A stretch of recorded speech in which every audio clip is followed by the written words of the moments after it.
What is the most annoying trope in fiction? Before I even go through my list, let me know what your least favorite trope is in the comments below. Now today I'm going to go through a top 10 list of the most annoying tropes in fiction, but before you hate me in the comments, this is not my list. This is your list. Well, it's your list if you follow me on Instagram. And if you're not following me on Instagram already, what are you doing? Basically, I asked my followers what their least favorite tropes were, and these are the results. Note that a lot of readers do like to read romance, so this is a romance-heavy trope list. Although, to be fair, I feel like most tropes that I don't like tend to be romance tropes anyway. And now that I think of it, romance does make a prominent appearance in other genres. With that, I'm gonna jump right into the 10th most annoying trope in this list, which is the power of love. Right off the bat, I'm gonna say this trope belongs a lot higher on this list. I think it's genuinely so annoying when all the problems in a book or movie are solved by the power of love. And I get it, not every story has to have a final battle, but really, the power of love solves everything. And sure, that is hypocritical, especially considering that my favorite movie is Interstellar, but that just shows that any trope can work if done well. Stop watching this video and go watch that movie right now. The 9th trope on this list is teacher-student, and yeah, I'm not gonna lie, I don't like that one either. Although at the same time, I honestly feel like it doesn't even belong on this list because how many times do you see teacher-student romance in a book?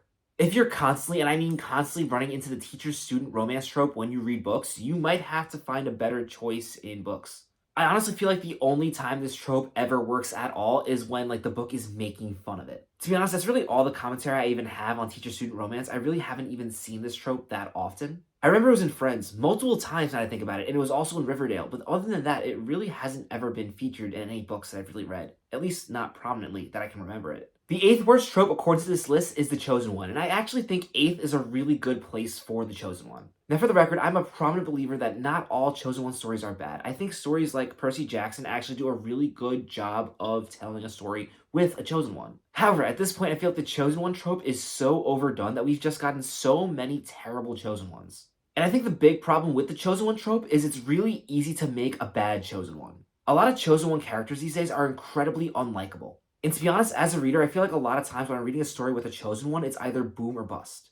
I feel like I either fall in love with the story like I did with Percy Jackson, or I'm just rolling my eyes the entire time until I finally put it down. The 7th trope on this list is the right person, wrong time trope, and to be honest, I feel like this trope does not belong on this list. That being said, I can really see how people who read the romance genre can get annoyed with this trope. When I look at the right person, wrong time trope as a writer, I see a lot of potential to really show some strong character development. Two characters that have really good chemistry but just aren't on the same page in life can be really compelling and can tell a really good story. That being said, I also understand that most romance authors probably just use this trope as an excuse to write a sequel. Another reason why I can see a lot of people not liking this trope is it might just hit too close to home. I've personally only had one relationship and it only lasted 4 months, but I can really see how the right person, wrong time trope can really hurt in real life. Still, I'm gonna stand by what I said before. I really feel like this trope does not belong on a list of the top 10 worst tropes in fiction. 6th on this list of worst tropes, and don't rip on me, you voted for this, is enemies to lovers. I personally don't think there is anything wrong with the enemies to lovers trope. In fact, I plan on using it eventually in my writing in the future.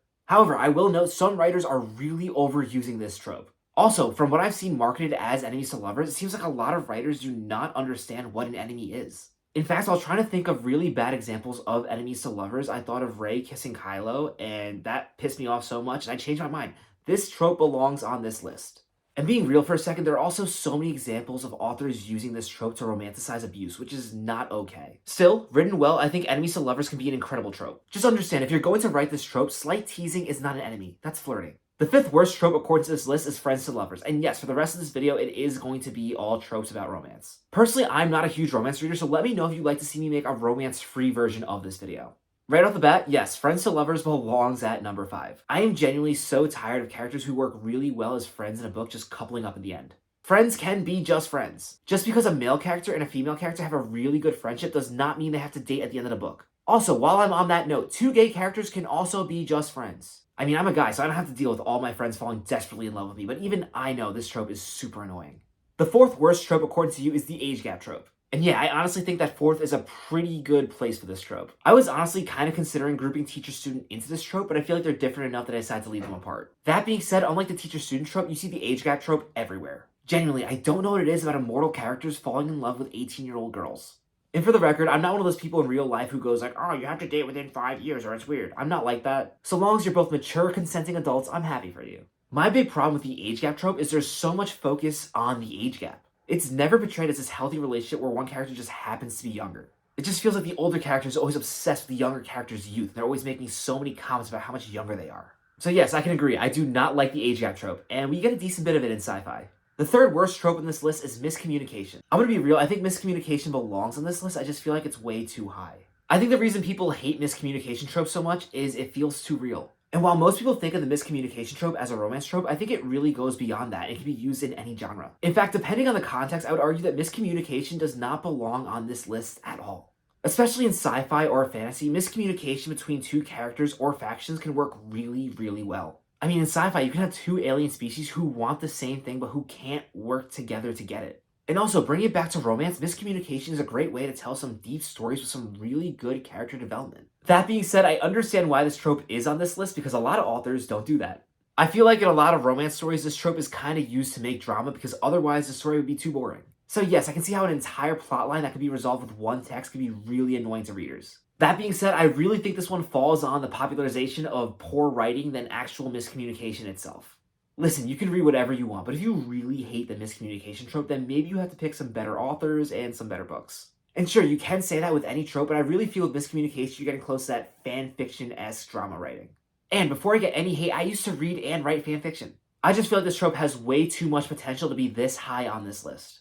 The number 2 worst trope in this list is the pregnancy trope. Apparently, readers loathe this trope. Personally, I probably don't read the books that people who are complaining about the pregnancy trope read. In books, characters get pregnant sometimes, the same way that people get pregnant sometimes. If you don't know how that works, you probably shouldn't be on my channel. That being said, in the books that I read, I've never really had a problem with characters getting pregnant, but that's because I mostly read sci-fi and fantasy. In these genres, especially sci-fi where the stories can span for generations, these pregnancies are kind of a way to continue the story down the same bloodline. It's also used for human-alien hybrids, which can be really interesting. In romance, however, it seems like the pregnancy trope is only used for 2 reasons. The first reason is to serve as a surprise twist ending and potentially open the door down the line to a sequel.